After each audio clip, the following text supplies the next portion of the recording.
Sarah Martinez had always believed that Monday mornings were the universe's way of testing human patience. But this particular Monday felt different as she walked through the glass doors of Meridian Industries, her heels clicking against the polished marble floor. The 28-year-old marketing coordinator had been working at the tech company for 3 years, yet she still felt a flutter of nervousness every time she entered the sleek downtown building. The elevator hummed softly as it carried her to the 15th floor. Through the transparent walls, she could see the city slowly coming to life below. Traffic moved like tiny ants, and the morning sun painted everything in golden hues. Sarah loved this view, but today something seemed off. There were more security guards than usual stationed around the building, and she had noticed several black SUVs parked outside. When the elevator doors opened, Sarah stepped into the familiar chaos of her department. Her colleague Jenny was already at her desk, frantically typing on her keyboard while balancing a phone between her ear and shoulder. The coffee machine in the break area gurgled and hissed, filling the air with the rich aroma that helped fuel their daily operations. "Morning, Sarah," called out Mark from his cubicle. He was the department's unofficial news source, always knowing the latest company gossip before anyone else. "Did you see all those security guys downstairs? Something big is happening today." Sarah nodded, setting her purse down at her desk. She had noticed the unusual activity, but Meridian Industries was a major defense contractor. Security was always tight, especially when they had government meetings or important client visits. Still, today felt different somehow. As she booted up her computer, Sarah glanced toward the executive floor visible through the glass partition above. The top floor of the building housed the offices of the company's leadership team, including the mysterious CEO, David Chen. In her 3 years at the company, Sarah had only seen him a handful of times, always from a distance. He was a private man who rarely attended company events or made public appearances. What struck everyone about David Chen was how young he looked for someone running a billion-dollar corporation. Most people guessed he was in his early 30s, though no one seemed to know his exact age. He had taken over the company 5 years ago after the previous CEO retired, and under his leadership, Meridian had grown exponentially. The company specialized in advanced communication systems and cybersecurity solutions, primarily for government agencies and military organizations. Sarah's phone buzzed with a text from her roommate asking about weekend plans, but she was distracted by movement on the executive floor. Through the glass, she could see several men in dark suits walking purposefully down the hallway. They looked official, serious, and definitely not like the usual business clients who visited the company. "Hey, Jenny," Sarah whispered to her colleague. "Do you know what's going on upstairs today?" Jenny glanced up from her screen, following Sarah's gaze. "No idea. But Rebecca from HR mentioned something about an important meeting this morning. She seemed stressed about it, which is weird because Rebecca never gets stressed about anything." The morning progressed normally despite the underlying tension that seemed to permeate the building. Sarah worked on a presentation for a new marketing campaign, but she found herself frequently looking up at the executive floor. The men in suits were still there, and she could see them talking in what appeared to be intense conversations with members of the leadership team. Around 10:30, Sarah decided she needed more coffee. The break room was buzzing with conversations about the unusual activity. Tom from accounting was convinced it was a merger, while Lisa from customer service thought it might be a government audit. Everyone had theories, but no one had concrete information. As Sarah stood waiting for her coffee to finish brewing, she heard the elevator ding behind her. She turned around and was surprised to see David Chen himself stepping out. He looked different than she remembered from the company meetings. There was tension in his shoulders, and his usually confident demeanor seemed shaken. His dark hair was slightly disheveled, and his tie was loosened as if he had been running his hands through his hair. David Chen walked quickly past the break room, but not before Sarah caught sight of his expression. He looked worried, maybe even scared. This was puzzling because from what she knew about him, he was always composed and in control. Seeing him like this made her stomach flutter with anxiety. The coffee machine finished its cycle, and Sarah poured herself a cup, adding cream and sugar while her mind raced with questions. She had always been curious about the company's leadership, particularly David Chen. There was something mysterious about him that she could never quite put her finger on. Unlike other executives she had worked with, he seemed to deliberately avoid attention and publicity. When Sarah returned to her desk, She noticed that the activity on the executive floor had intensified. More people were moving around, and she could see David Chen in what appeared to be a heated discussion with the men in suits. His body language suggested he was defending himself or arguing about something important. Jenny noticed her distraction and wheeled her chair over. "You're really fixated on whatever's happening up there." "I don't know why," Sarah admitted. "It just feels important somehow, like something big is about to happen." "Maybe we should focus on our own work and let the big shots handle their business," Jenny suggested, though she too kept glancing upward. But Sarah could not shake the feeling that whatever was happening on the executive floor would somehow affect everyone in the building. She had developed good instincts about these things during her years in corporate environments, and right now, those instincts were telling her to pay attention. As lunchtime approached, the tension in the building seemed to reach a breaking point. Sarah noticed that several employees from different departments were whispering in small groups, all speculating about the morning's events. The security guards remained at their posts, and the black SUVs were still parked outside. Sarah decided to eat her lunch at her desk so she could continue observing. She unwrapped her sandwich and opened a bag of chips, trying to appear casual while keeping an eye on the executive floor. She had no way of knowing that in just a few hours, her curiosity would lead her into a situation that would change her understanding of everything she thought she knew about her company and the man who ran it. The afternoon brought an unexpected turn of events that would forever change Sarah's mundane Monday. Around 2 o'clock, her supervisor Rebecca approached her desk with an unusual request that made Sarah's pulse quicken with both excitement and nervousness. "Sarah, I need you to take some important documents to Mr. Chen's office," Rebecca said, holding out a thick manila envelope, sealed with the company's official stamp. "His assistant called in sick today and everyone else is tied up in meetings." Sarah stared at the envelope, her heart racing. In 3 years of working at Meridian Industries, she had never been asked to deliver anything directly to the CEO's office. The executive floor was like a different world, one that regular employees rarely accessed. "Are you sure you want me to do this?" Sarah asked, trying to keep the excitement out of her voice. "I mean, shouldn't someone from the executive team handle it?" Rebecca shook her head, looking more stressed than Sarah had ever seen her. "Everyone is busy with whatever crisis is happening up there. Mr. Chen specifically requested that these documents be delivered immediately. And you're the only one available right now." Sarah took the envelope, feeling its weight in her hands. It was heavier than she expected, and she could feel multiple documents inside. The company seal was pressed firmly into red wax, giving it an official and somewhat ominous appearance.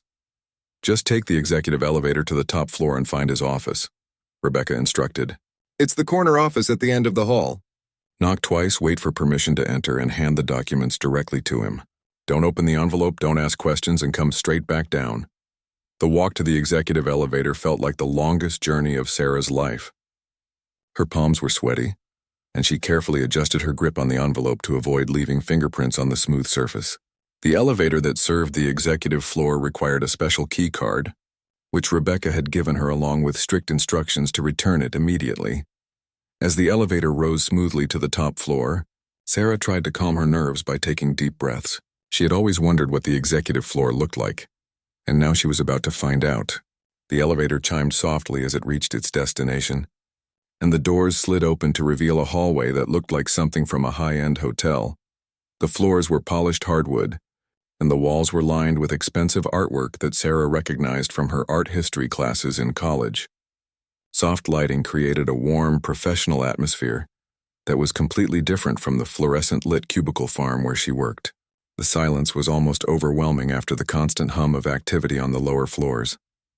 Sarah walked slowly down the hallway, her heels making soft clicking sounds on the hardwood.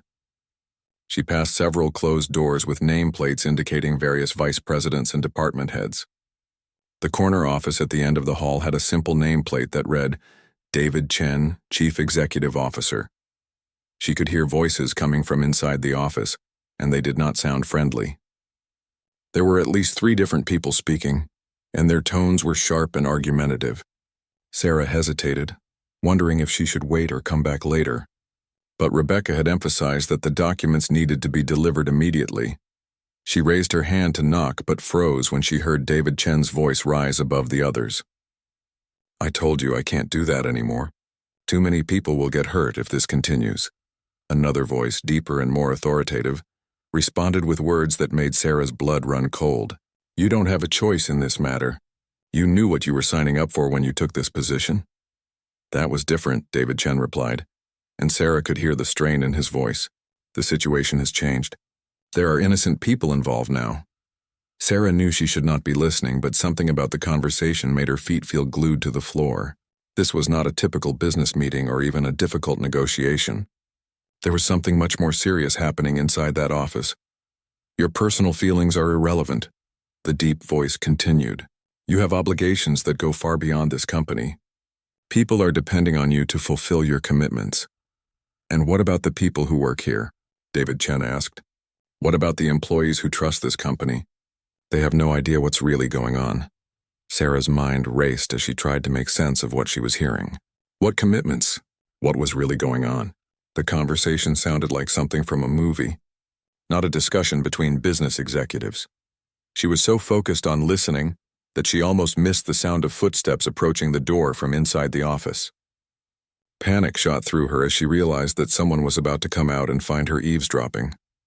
She quickly stepped back from the door and raised her hand to knock, hoping to make it look like she had just arrived. But before she could knock, the door opened abruptly, and Sarah found herself face to face with one of the men in dark suits she had seen earlier. He was tall and intimidating, with cold gray eyes that seemed to look right through her. His expression showed no emotion as he studied her, and Sarah felt like a small animal being examined by a predator. "What are you doing here?" he asked in a voice that matched the authoritative tone she had heard through the door. Sarah held up the envelope with shaking hands. "I have documents to deliver to Mr. Chen. His assistant is sick and my supervisor asked me to bring them up." The man looked at the envelope, then back at Sarah's face, as if memorizing every detail. "Wait here," he said curtly, then turned and walked back into the office, closing the door behind him. Sarah stood in the hallway, her heart pounding so hard she was sure everyone in the building could hear it. She could hear muffled voices from inside the office, but she could not make out the words. After what felt like an eternity, the door opened again, and David Chen himself appeared. He looked even more disheveled than he had earlier in the day. His shirt was wrinkled, and there were dark circles under his eyes that suggested he had not been sleeping well. But what struck Sarah most was the look of genuine fear in his eyes when he saw her. "You shouldn't be here," he said quietly, glancing over his shoulder as if worried about being overheard. Sarah extended the envelope toward him. "My supervisor asked me to deliver these documents to you personally." David Chen took the envelope but did not immediately dismiss her. Instead, he studied her face with an intensity that made her uncomfortable. "What's your name?" he asked. "Sarah Martinez. I work in marketing on the 15th floor. How long have you been with the company?" 3 years next month." David Chen nodded slowly, still holding her gaze. There was something in his expression that Sarah could not identify. It looked almost like regret or maybe sadness.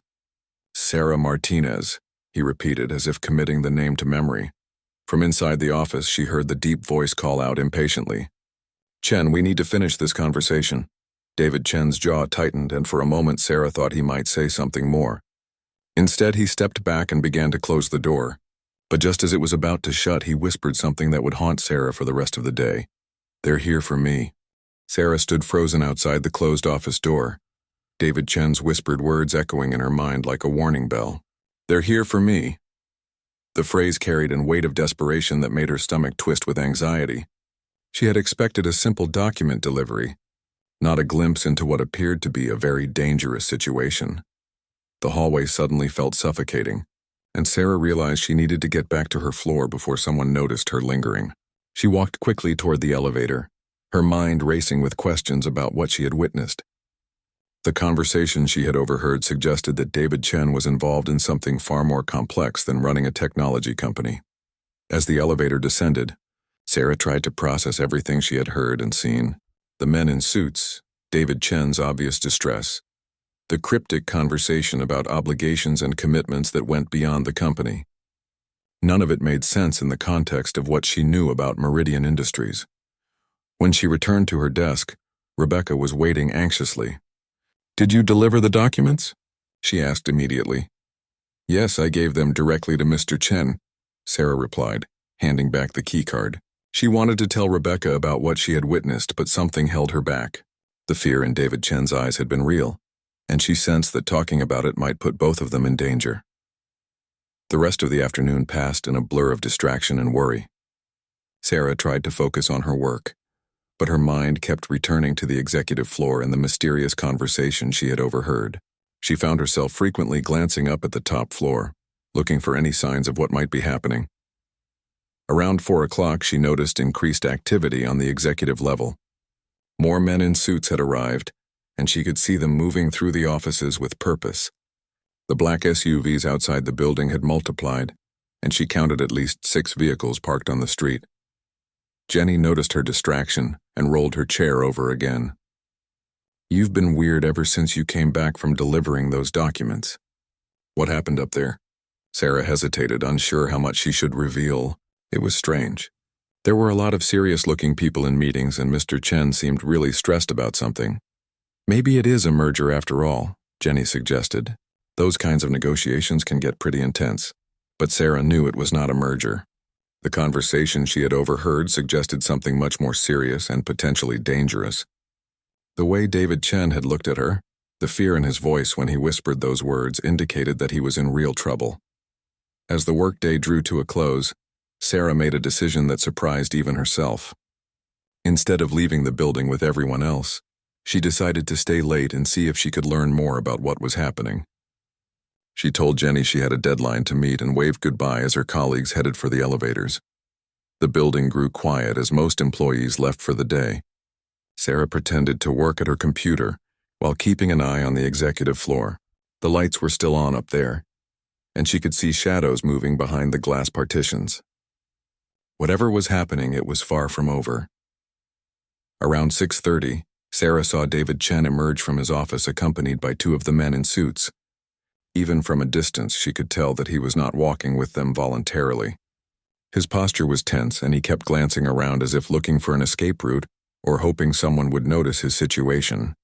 The elevator doors closed behind them, and Sarah watched through the building's windows as they exited through the main lobby. David Chen was escorted to one of the black SUVs, and Sarah felt a chill run down her spine as she realized she might be watching a kidnapping in progress. Without thinking clearly, Sarah gathered her things and hurried to the elevator. She needed to see what was happening, even though every rational part of her mind told her to stay out of it. The elevator seemed to take forever to reach the ground floor, and by the time she made it outside, most of the SUVs were gone. Only one vehicle remained, parked across the street from the building. Sarah could see someone sitting in the driver's seat, apparently keeping watch on the building.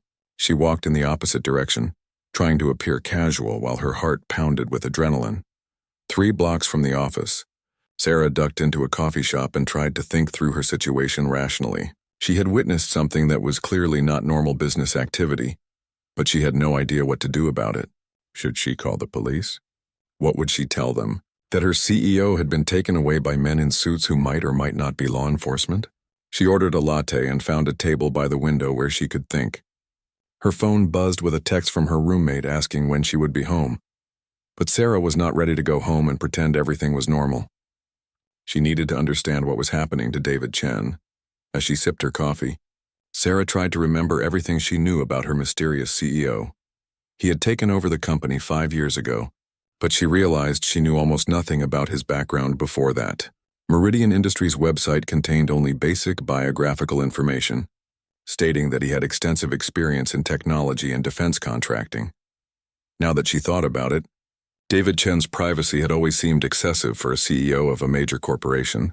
Most executives were active on social media, gave interviews, and attended industry events. David Chen did none of those things. His public profile was practically non-existent. Sarah pulled out her phone and began searching for information about David Chen online. What she found was surprisingly limited. A few articles mentioned his appointment as CEO, but there were no personal interviews, no social media profiles, and no photographs except for official corporate headshots. This was unusual in today's connected world. Even the most private executives usually had some digital footprint, but David Chen seemed to have deliberately avoided leaving any traces of his personal life online.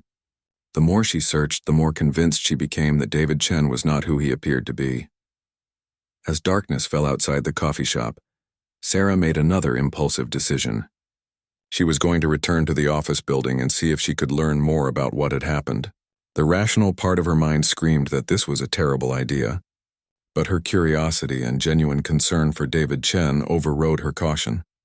The office building was mostly empty when she returned, with only a few lights visible on various floors where cleaning crews were working. The main lobby was locked, but Sarah still had the temporary access card Rebecca had given her earlier. She had forgotten to return it in the confusion of the afternoon's events. The security guard at the front desk looked surprised to see her. "Working late tonight, miss?" "I forgot something important upstairs," Sarah lied smoothly. "I'll just be a few minutes." The guard nodded and buzzed her through the turnstile. Sarah's hands shook slightly as she pressed the elevator button, knowing that what she was about to do could get her fired or worse. But something about David Chen's desperate whisper had touched something deep inside her, and she could not abandon him without trying to help. The executive floor was dark except for emergency lighting, creating long shadows that made the elegant hallway look ominous. Sarah used her phone's flashlight to navigate toward David Chen's office, hoping to find some clue about what had happened to him or who those men had been. The office door was unlocked, which surprised her. Sarah pushed it open carefully and stepped inside, her heart racing with the knowledge that she was probably breaking several laws by being there. David Chen's office was spacious and elegantly furnished, but it felt strangely impersonal for someone who spent most of his time there. Sarah swept her phone's flashlight across the room, taking in the expensive furniture, the wall of windows overlooking the city, and the notably sparse personal decorations. Most executives filled their offices with family photos, awards, and personal mementos, but David Chen's office looked more like a hotel room than a personal workspace. Sarah moved carefully around the room, looking for anything that might provide clues about what had happened or who David Chen really was. His desk was surprisingly neat, with only a computer, a phone, and a leather-bound planner visible on the surface. She opened the planner and found mostly standard business appointments and meetings, nothing that seemed unusual or threatening. The bookshelf behind his desk caught her attention. Unlike the rest of the office, it seemed to reflect some personal interests. There were books on technology and business as expected, but also several volumes on international relations, cryptography, and surprisingly, a collection of novels and what appeared to be Chinese characters. As Sarah examined the books more closely, she heard a sound that made her blood freeze. Footsteps were approaching down the hallway, accompanied by voices speaking in low, urgent tones. She quickly turned off her phone's flashlight and looked around frantically for a place to hide. The office had a large closet that David Chen apparently used to store extra suits and formal wear. Sarah slipped inside just as the office door opened fully. Through a crack in the closet door, she could see two men enter the room. One was the intimidating man with gray eyes she had encountered earlier, and the other was someone she had not seen before. "Are you sure he didn't leave anything behind?" the gray-eyed man asked as they began systematically searching the office. "Chen is too smart for that," the other man replied. "But we need to be thorough. If there's any evidence of his real identity or his connections, we need to find it and destroy it." Sarah pressed herself against the back of the closet, trying to remain completely silent while her mind raced. Real identity? What did that mean? Who was David Chen really, and what kind of connections were they talking about? The two men worked efficiently, going through every drawer, checking behind every picture frame, and examining every book on the shelf. They were clearly professionals who knew how to conduct a thorough search. Sarah watched through the crack as they found what appeared to be a hidden panel behind one of the paintings. "Here we go," the gray-eyed man said with satisfaction as he opened the concealed compartment. "Just as we suspected." From her hiding spot, Sarah could not see what they had found, but she heard the rustling of papers and what sounded like computer storage devices being handled. The men spoke in hushed tones as they examined whatever had been hidden behind the painting. "This confirms our suspicions," the second man said. "Chen has been maintaining contact with his handlers all along. No wonder he was becoming difficult to control." "Handlers?" Sarah's confusion deepened. The conversation sounded like something from a spy novel, not a discussion about a technology company CEO. What kind of situation had she stumbled into? "What do we do with this information?" the gray-eyed man asked. "We turn it over to the director. Let him decide how to handle Chen's betrayal. But first, we need to make sure there are no other copies of this material anywhere else." The men continued their search for another 20 minutes, during which time Sarah remained frozen in the closet, afraid to move even slightly. Her legs were beginning to cramp from staying in the same position, and she was starting to worry about how she would get out of the building without being discovered. Finally, the men seemed satisfied with their search. "The office is clean now," one of them announced. "Let's check his apartment next."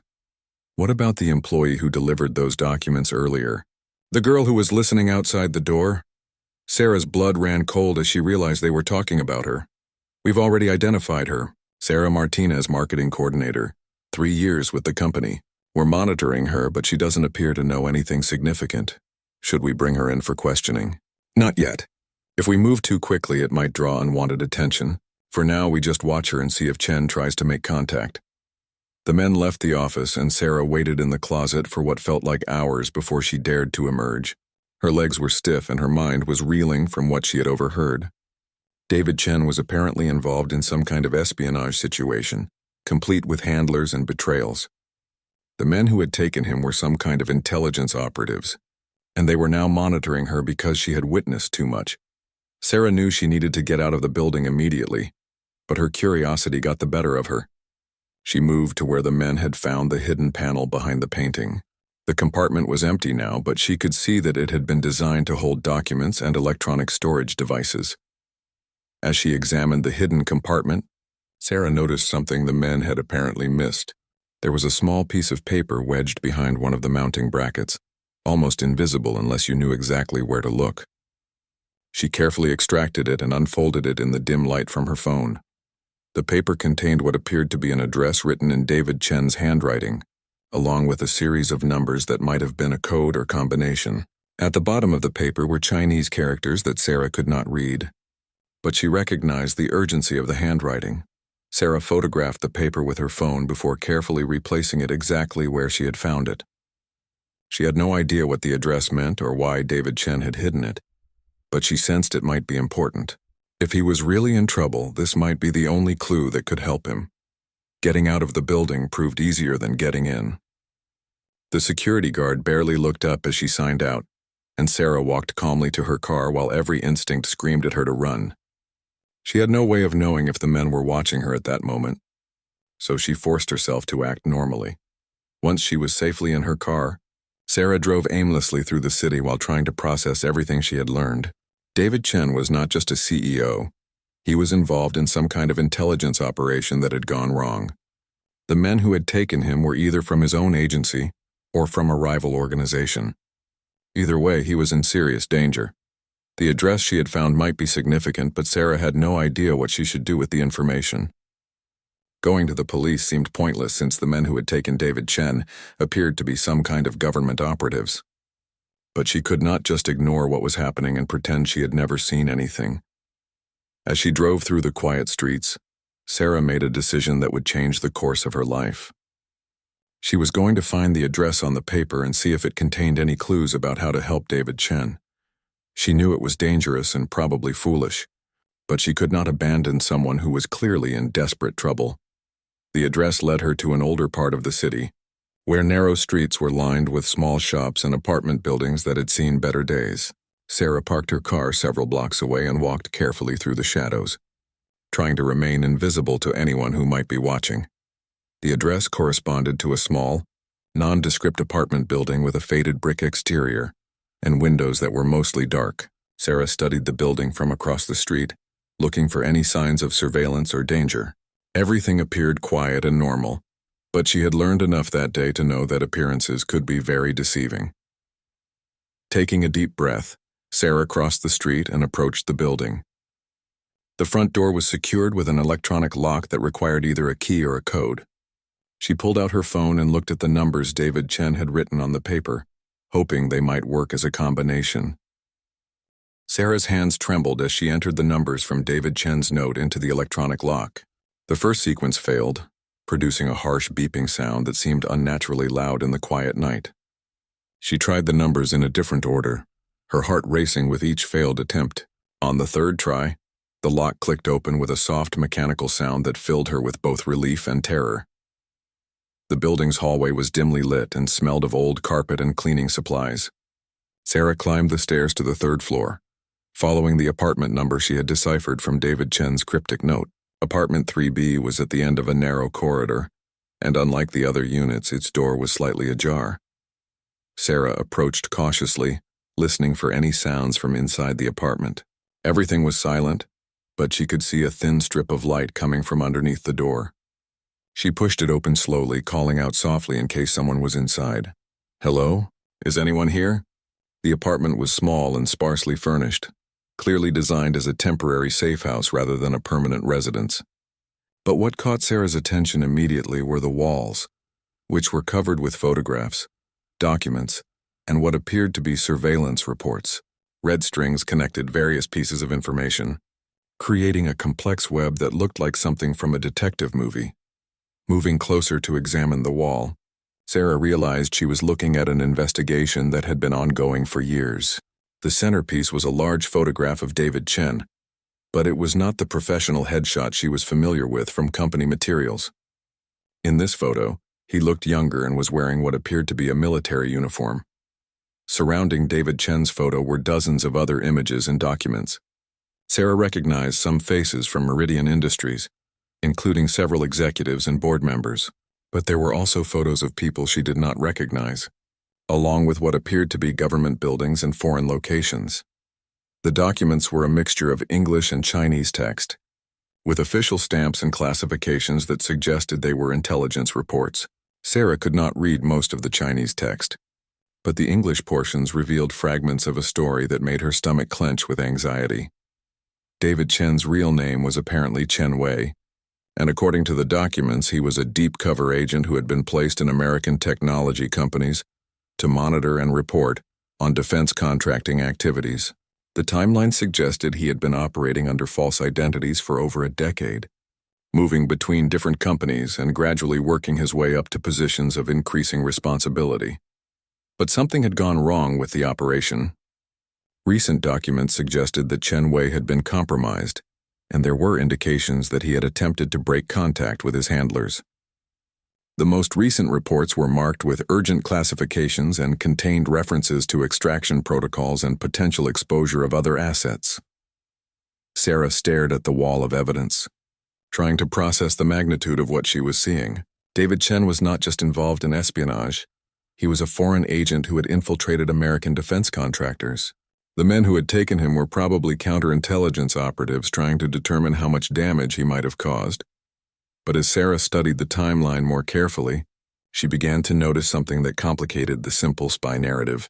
The most recent documents suggested that Chen Wei had been providing information to American intelligence agencies, not just to his original handlers. There were references to a cooperation agreement and indications that he had been working as a double agent. A sound from the hallway made Sarah freeze. Footsteps were approaching the apartment and she could hear voices speaking in low, urgent tones. She looked around frantically for a place to hide or an escape route, but the small apartment offered few options. The voices were getting closer, and Sarah could now make out that they were speaking Chinese. She pressed herself against the wall next to the door, hoping they would pass by, but the footsteps stopped directly outside apartment 3B. "The door is open," one voice said in English with a slight accent. "Someone has been here. Check inside carefully," another voice responded. "If Chen left anything behind, we need to find it before the Americans do." Sarah realized with growing horror that these were not the same men who had searched David Chen's office earlier. These appeared to be his original handlers, and they were looking for the same information that the American agents had been seeking. She was trapped in the middle of what was apparently an international intelligence operation. The door opened fully, and Sarah held her breath as two men entered the apartment. They were both Asian, dressed in dark clothing that allowed them to blend into the shadows. One of them immediately noticed the wall of documents and photographs. "He kept records of everything," the man said with disgust. "This is worse than we thought."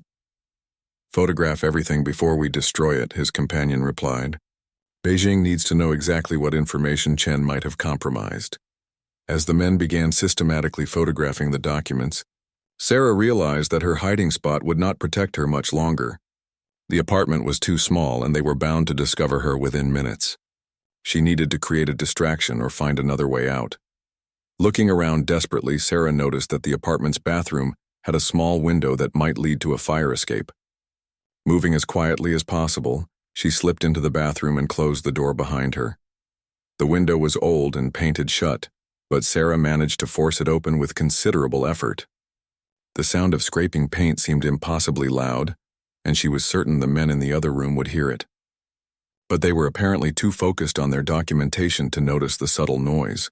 The fire escape was rusty and looked like it had not been used in years, but it was her only option. Sarah climbed through the window and onto the metal platform, trying not to look down at the 3-story drop to the alley below. The metal creaked ominously under her weight, and she moved as carefully as possible toward the ladder that led to the ground level. As she descended, Sarah could hear the men in the apartment becoming more agitated. They had apparently discovered something significant among the documents, and their voices were rising with excitement or concern. She caught fragments of conversation in both English and Chinese, including references to extraction points and blown operations. When Sarah finally reached the ground, she ran through the dark alley toward the street where she had parked her car. Her heart was pounding so hard she felt dizzy, and her hands were shaking as she fumbled with her car keys. She had just witnessed evidence of an international espionage operation, and she was certain that both sides would now consider her a threat.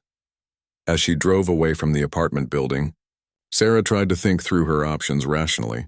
She could go to the FBI and report what she had seen, but she had no way of knowing which government agencies were involved or who she could trust. The American agents who had taken David Chen might be legitimate counterintelligence operatives, or they might be part of the same network he had been trying to escape. Alternatively, she could try to stay out of the situation entirely and hope that no one would consider her important enough to pursue. But she knew too much now, and the conversation she had overheard in David Chen's office suggested that they were already monitoring her activities. Sarah's phone buzzed with a text message, and she nearly swerved off the road in surprise. But when she looked at the screen, it was just her roommate asking where she was. The normalcy of the message seemed surreal after everything she had experienced that day. She realized that she needed help from someone she could trust, but most of her friends and family would think she had lost her mind if she tried to explain what was happening. The story sounded too much like a movie plot to be believable, and she had no concrete evidence to support her claims. As Sarah drove through the empty streets, she made a decision that surprised even herself. She was going to try to find David Chen and help him escape from whatever situation he had gotten himself into. She did not fully understand the complexities of his espionage activities, but she believed that he was genuinely in danger and that he had been trying to do the right thing. The next morning, Sarah called in sick to work and began researching everything she could find about international intelligence operations and defection procedures. She used public computers at the library to avoid leaving digital traces that might be monitored by either side of the conflict. What she learned made her even more convinced that David Chen's situation was desperate. Double agents who were exposed faced threats from multiple directions, and their chances of survival were often very low. If he was going to escape safely, he would need help from someone who was not part of the intelligence community. Sarah spent the day developing a plan that was probably foolish but felt like her only option. She would try to make contact with David Chen and offer to help him reach a neutral location where he could seek asylum or negotiate a safe resolution to his situation. She had no experience with this kind of operation, but she had one advantage that professional operatives lacked. No one would expect a marketing coordinator to be involved in international espionage. That evening, Sarah returned to her apartment and began preparing for what might be the most dangerous decision of her life. She packed a small bag with essential items, withdrew cash from her bank account, and wrote a letter to her roommate explaining that she might be away for a few days without being able to communicate. As she prepared to leave, Sarah realized that she still did not know David Chen's true identity or motivations. Was he really Chen Wei, the foreign agent described in the documents? Or was he someone else entirely, caught up in a situation beyond his control? The only way to find out was to locate him and ask him directly. Sarah had one more clue to follow: the Chinese characters written at the bottom of the note she had found in his office. She had photographed them along with the address, and she hoped they might lead her to David Chen's current location or provide information about how to contact him safely. Sarah found herself in Chinatown the following evening, clutching a piece of paper with the translation of David Chen's Chinese characters. A helpful librarian who spoke Mandarin had reluctantly translated them for her, revealing they meant Golden Dragon Restaurant, back entrance, midnight. The librarian had seemed puzzled by the cryptic nature of the message, but Sarah had convinced her it was for a surprise party. The Golden Dragon Restaurant was tucked between a grocery store and a tea shop on a narrow side street. During dinner hours, it bustled with families and tourists, but as midnight approached, the area grew quiet and shadows seemed to stretch longer between the streetlights. Sarah positioned herself across the street, watching the restaurant's back entrance while trying to appear like she belonged in the neighborhood. At exactly midnight, a figure emerged from the alley behind the restaurant. Even in the dim light, Sarah recognized David Chen's distinctive silhouette. He looked different than he had in the office, wearing casual clothes and a baseball cap pulled low over his face, but his careful way of moving was unmistakable. Sarah waited until he walked past her hiding spot before falling into step behind him at a distance. David Chen moved with the practiced awareness of someone trained in surveillance detection, occasionally stopping to look in store windows or doubling back on his route. After 20 minutes of this careful dance through the streets, he finally settled on a bench in a small park that was deserted except for a few homeless people sleeping on distant benches. Taking a deep breath, Sarah approached him directly.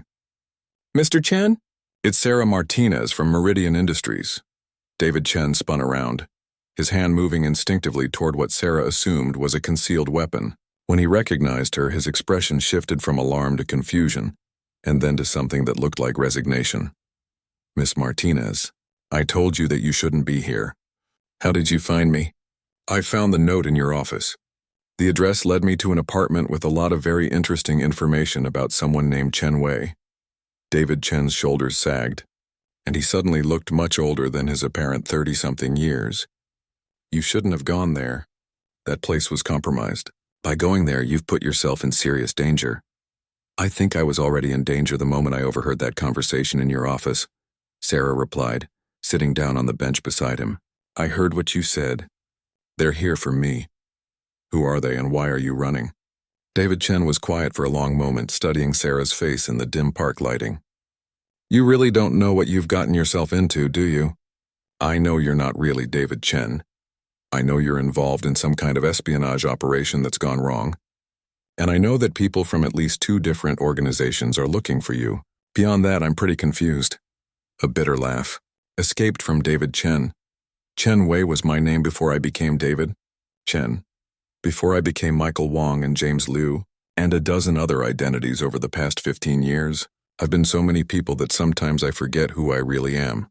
"Are you Chinese intelligence?" "I was, a long time ago. But things changed when I realized what my handlers were really asking me to do. Stealing defense technology is one thing, but they wanted me to sabotage systems that would put innocent people at risk. American soldiers, civilian contractors, people who had nothing to do with the political games being played by our governments." Sarah listened as David Chen's story unfolded in the quiet park. He had been recruited as a young computer engineering student in Beijing, trained in deep cover operations, and sent to America with a carefully constructed false identity. His mission was to infiltrate defense contractors and steal advanced technology. "For the first few years, I told myself I was serving my country," he continued. "But as I spent more time in America, I began to see the people I was supposed to be working against as individuals rather than enemies. They had families, dreams, concerns about their jobs and their children. They weren't evil imperialists. They were just people trying to live their lives." "So you decided to switch sides?" "It wasn't that simple. I approached the FBI 3 years ago and offered to become a double agent.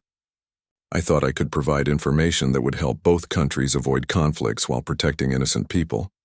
But the situation became more complicated than anyone anticipated." David Chen explained that his dual role had become increasingly difficult to maintain. His Chinese handlers were becoming suspicious of his reluctance to carry out certain assignments, while his American contacts were pressuring him to provide more sensitive information than he was comfortable sharing. The breaking point came last month when Beijing ordered me to plant malware in Meridian's defense communication systems. The malware was designed to create vulnerabilities that could be exploited during a conflict. potentially putting American military personnel at risk. I refused to do it. That's when they decided to extract you. Both sides wanted to bring me in. The Chinese suspected I had been compromised, and the Americans wanted to debrief me about everything I had learned over the past decade. But I knew that cooperating with either side would probably result in my death, either from assassination or from being disappeared into some black site prison. Sarah absorbed this information, trying to understand the impossible position David Chen had found himself in. So what's your plan now? I don't have one. I've been living day to day, trying to stay ahead of both sets of hunters while figuring out some way to extract myself from this situation. But there really isn't anywhere to run. Both the Chinese and American intelligence services have global reach. What about asylum? Could you approach a neutral country? David Chen shook his head. I know too much about operations on both sides. No country wants to get involved in that kind of diplomatic nightmare. Besides, I've committed crimes in multiple jurisdictions.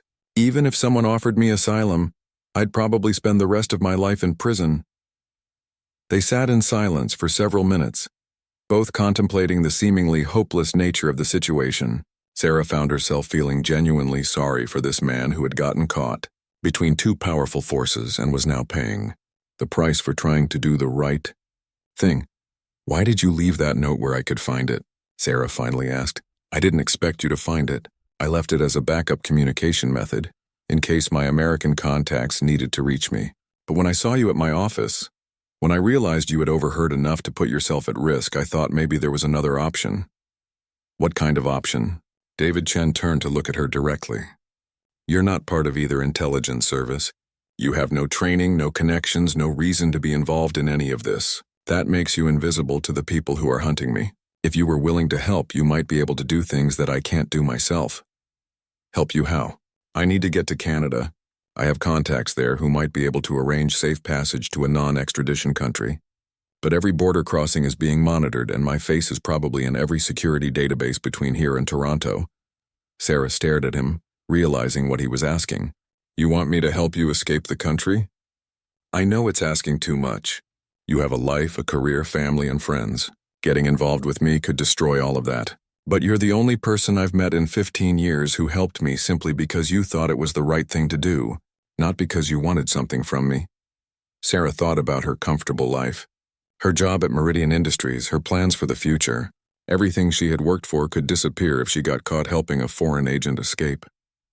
But she also thought about the fear she had seen in David Chen's eyes, and the impossible situation he found himself in after trying to prevent innocent people from being hurt.